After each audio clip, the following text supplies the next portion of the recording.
nutrisi itu dengan sistem manual. Assalamualaikum warahmatullahi wabarakatuh.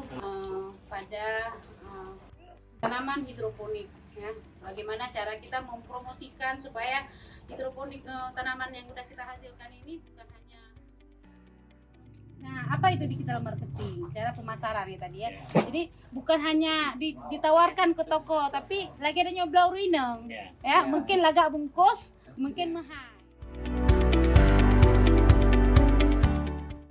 Selanjutnya sistemnya sudah kita masukkan ke EEPROM, maksudnya sudah terkunci ya. Misalkan mati lampu, tidak perlu setel lagi karena tergantung setelan awal tadi.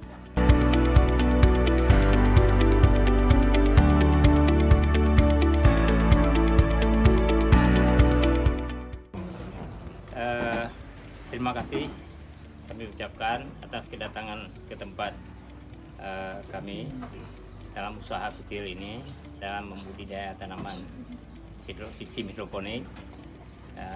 Dalam hal pembudidayaan ini tentunya selain kita untuk konsumsi sendiri, juga kita ya bisa untuk menambahkan sedikit income, ya, pendapatan kita. Contoh atau merupakan satu program untuk pengembangan dan pengelolaan sistem hidroponik ini untuk mengontrol kualitas air dan juga untuk menjaga kestabilan daripada nutrisi.